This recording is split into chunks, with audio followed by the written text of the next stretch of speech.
They must think they're mad. After 3 hours, Eileen thought the only way to get rid of the salesman was to sign up for the mattress. Both Eileen and John and Rosemary felt they had been misled and pressurised into buying expensive goods they didn't want. It's a story Olga at National Trading Standards in York has become all too familiar with.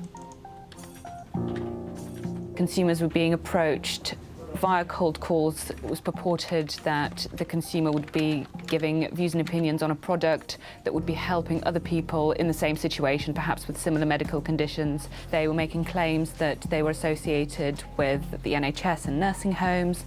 They were making claims that their products were going to help with all sorts of ailments. Cold calling companies using pressure sales to try and sell their products is a long-running problem. What makes this different is Dreamwell's use of fake medical claims. Olga and her team have spent months investigating the complaints and speaking to victims. Convinced the company has a case to answer, it's now time to take a closer look at its operations. So in Leeds, the team are heading out on their way to pay Dreamwell's offices an unexpected visit. Sophie Davies is one of the senior investigators taking part. Well, we're just approaching the premises. The lead officer's going to go in first and we'll execute the warrant. So she's going to go ahead with the police. The plan today is to raid Dreamwell's offices and arrest the husband and wife team behind it, Paul and Claire Ray. Previously, we've had investigators visit the premises unannounced, and they have provided false documentation, so we don't want any evidence to be destroyed.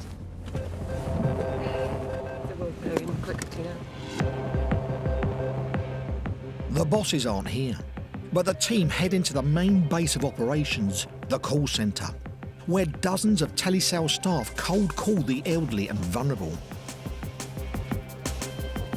My name is Olga, I'm an investigator with the Yorkshire and Humber Scandal team. What we're going to do now is we're just going to take some brief details of all of you. Does that go on telly? Oh my God, I don't know telly. The call centre staff object to our presence. We leave the room while investigators interview them one by one. Later, we're let back in as the team come face to face with Dreamwell's fake claims.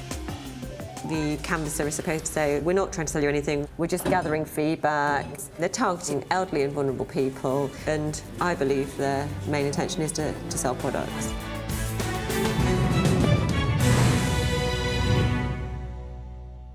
Meet Winnie, the Burmese cat. He's a pedigree and he can prove it. Winnie is the real thing. But as we've discovered, some unscrupulous cat breeders are selling kittens which aren't what they appear to be. And the lengths the fakers will go to is quite extraordinary. So if you're thinking of buying a pedigree puss, you might just want to give pause for thought. Isn't that right, Winnie? Leamington Spa, Warwickshire, and some of the finest felines in the Midlands are strutting their stuff at a cat show. We should have several hundred cats here today. But these aren't just any old moggies. We breed Asian Shorthairs. Devon Rex. Maine Coon. This is a pedigree Sphinx. I also have a Ragamuffin. We've got the long hairs, the semi-long hairs, and then we've got the short hairs, all the pedigree breed. But this pedigree comes at a cost. Some breeds will set you back a few £100. Others, like the hairless Sphinx, won't leave you much change from £1,000. And it's price tags like this that have created a darker side to the pedigree trade. Welcome to the world of the fake pedigree cats. Kirstin Nicholas has been a cat lover for as long as she can remember. I'm a bit of a mad animal person. I don't think a home's a home without a pet. But a few years ago, after one of her cats was killed on a road, she started looking for a new one which would be better suited to living indoors. I got to the breeder's house. They brought out what was supposed to be a Maine Coon kitten that was available if I wanted it. A Maine Coon is a sought-after pedigree breed, originating in America and famed for its hairy chest ruff and bushy tail.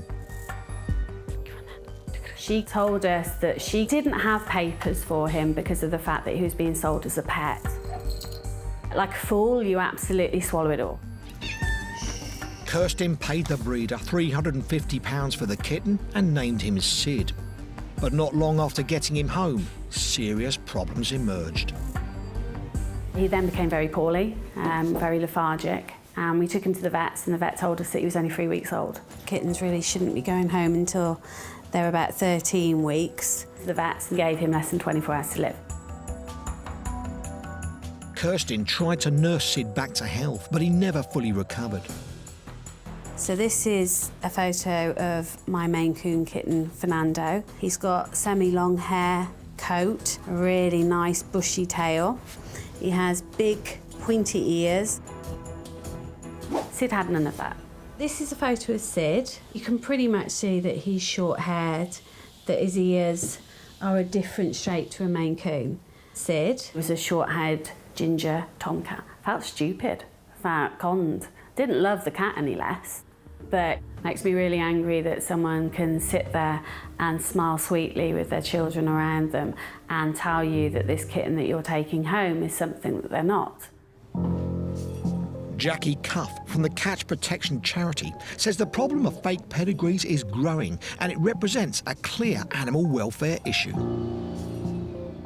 If a person's buying from a seller who's not telling the truth at the cat's pedigree, you do have to wonder whether the cat has been brought up in the right conditions, in good welfare. Is that cat old enough to be sold? Are they getting a sick animal? Jackie takes us online to show us how blatant the fakers can be. This is an advert for adorable, cute Bengal kittens. It's only £200, that's very low. There's no reference to a pedigree certificate, but the most striking thing is, it's just a picture of a black and white kitten. This is a picture of a Bengal. Spotty, you know, much more exotic, completely different. There's no way on earth that this black and white kitten is a Bengal. This looks like a fake. Steve Crow is from the Governing Council of the Cat Fancy, the GCCF, which certifies pedigrees. He says to be sure you're buying a pedigree, you must get two types of certification, because pedigree certificates supplied by breeders have been faked. The only way that you could authenticate a pedigree like that is if there is a corresponding registration certificate like this from the GCCF. And if you don't have those two documents, you don't know whether that pedigree is true or false. For Steve, the aim now is to put an end to the whole practice of cat fakery. I think the practice is shameful, quite frankly. These are living beings. They're not toys, they're not a commodity. It's a living animal and it has a right to be cared for and treated appropriately.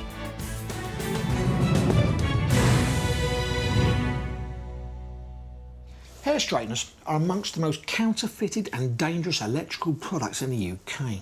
So when Fake Britain was told of a new design that was meant to deceive the public, we went to investigate. The port of Felixstowe. Over 40% of UK container shipping comes through this Suffolk port every year. That makes it the biggest in the country, which also means it's a key interchange for the fakers. To keep fake goods out of the UK, National Trading Standards has set up a special Safety at Ports and Borders team tasked with intercepting dangerous products. Here at Felixstowe, it's led by Carol Garrett and Phil Reed, and there's one area they're really concentrating on at the moment. Our main focus has been on hair products. We know that there are high failure rates with some of the hair brushes and hair straighteners, and that's one of the reasons why we've looked at these in particular. We've seen on Fake Britain before how the market for electric hair products, like straighteners and dryers, has been infiltrated by dangerous fakes. In particular, the GHD brand. This one caught fire under testing. The whole unit is completely disintegrated. There's no doubt this is a fake product. It's a death trap. But it appears there's a new kid on the block when it comes to electric hair straightening tools. This morning, Carol's come to see a consignment of fake hair products that officers have seized following intelligence work. Because the brushes are electrical products, Carol's team are particularly concerned. Inside, the scale of the find becomes clear. There are dozens of boxes containing an estimated 10,000 electric hairbrushes. So here we've got the consignment that we've been talking about with the potentially unsafe and counterfeit hairstyling brushes. We're now going to take a closer look at them. The product is a hair straightening brush. Plugging it in heats elements up inside to control wavy hair. At first glance, all seems well. So as described on the box, we've got a ceramic hair straightening brush, got warning in English, we've got a CE mark, got a model number, got a manufacturer's details as well. It purports to be made by American beauty care company Art Naturals, but it's not. It's one thing to counterfeit a company's products, but in this case, the fakers have gone a step further. Art Naturals do not make an electric hair straightening brush. But that hasn't stopped the fakers from sticking the Art Naturals brand all over one. Open it up and have a look, see what's inside. And then Phil starts to spot things. Ah, no, that's interesting. When we turn it over, the model number is different to what we've got on the packaging, and the manufacturer's details are different. On the packaging, it says manufactured in Shenzhen, and on here it says manufactured in Ningbo in China.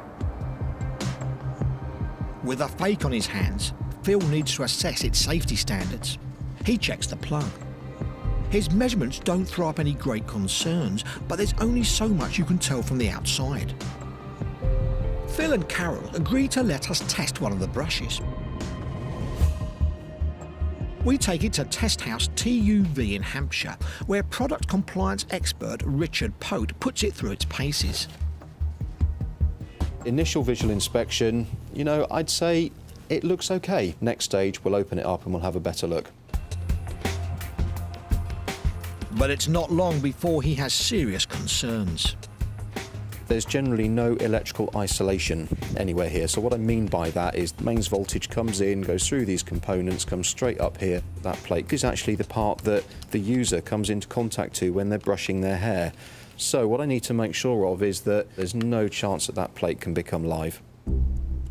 If we look very carefully, there's a couple of wires underneath here which look quite thin. Thin wires means they have less insulation to protect them should they fail. That makes it more likely that the plate, which is the main heating element in the brush, could become live. If those wires are not adequate, then there is a chance that if you're brushing your hair at the time, you would receive an electric shock as a result. I think they probably warrant some further investigation. We'll measure it under the microscope and we'll see just how thin it is. We're looking for at least 0.6 millimetres of insulation on those wires. If the wire is less than 0.6 of a millimetre, then it doesn't meet the requirements of the standard. I can see that the wall thickness measures around 0.4 of a millimetre, so it is less than our absolute minimum requirement. In the event that the plate did become live, then chances are it would give the consumer an electric shock when they were using it. And electric shocks, not good. That's a situation we want to avoid at all costs. Products like this that are not genuine, potentially are very dangerous. It could potentially kill somebody. We're obviously therefore very relieved that we found 10,000 of these at the border before they got onto the market. Later, we're there to see the fake electric hairbrushes terminated. As you can see, completely destroyed.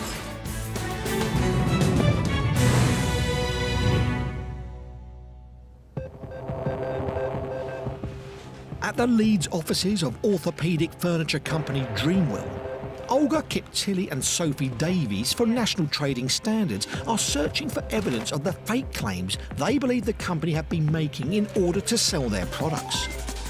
We're particularly interested in these scripts which the canvassers were using. It's very misleading. I'm presuming this company's main aim is to sell their products, but the canvasser is supposed to say we're in the area, we're gathering views and opinions on products that have been medically tested. We're not trying to sell you anything, we're just gathering feedback and we're demonstrating these things. They're targeting elderly and vulnerable people, and I believe their main intention is to sell products. Sophie's equally concerned by note cards she's found dotted around the office detailing clients' medical history. Male, 81 to 90 years old, living alone. He's had a heart bypass, he's got stents and a pacemaker, he's got back problems. They appear to ask a lot of medical questions, and I'm assuming these people aren't medically qualified. As the search continues, it becomes clear Dreamwell's operation is a sophisticated telesales scam. I think we'll seize this. These two we'll seize. We'll take that too. The evidence is bagged and tagged, and there's plenty of it. 3 servers, we've got about 30 bags of computer equipment. We've seized quite a large number of documentation. And there's news from across town on the company's bosses, Paul and Claire Ray. A second team went to their home address. We've executed a woman at the residential premises. We've arrested the 2 individuals we wanted, and we found the paperwork we wanted. We've also got a lot of computer equipment that we've seized, which will hopefully be of evidential value when we go through that. So, yeah, all in all, it's a good day. After we filmed, the items seized in the raid were examined. More victims found, and even more of the company's fakery exposed.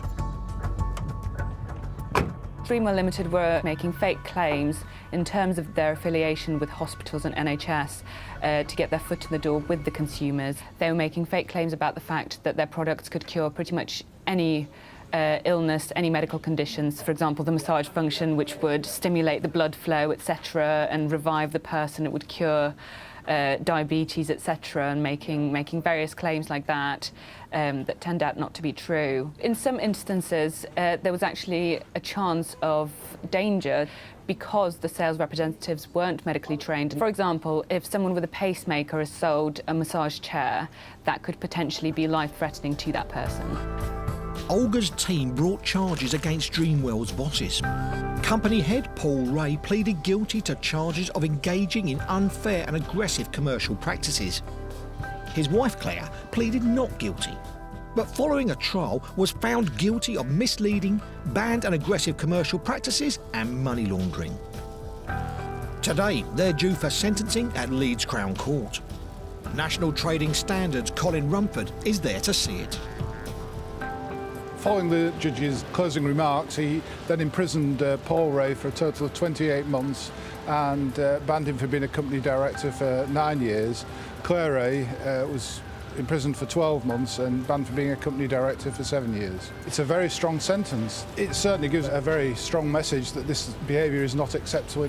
To use the words of the judge, it was difficult to think of a worse offence of this nature where the deliberate policy was to set out to target elderly and vulnerable victims and exploit their medical conditions.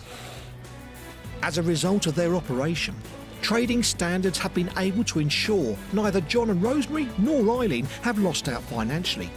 For them, the sentence is vindication. I am glad that they've been to court and that they've been found guilty. We're very pleased because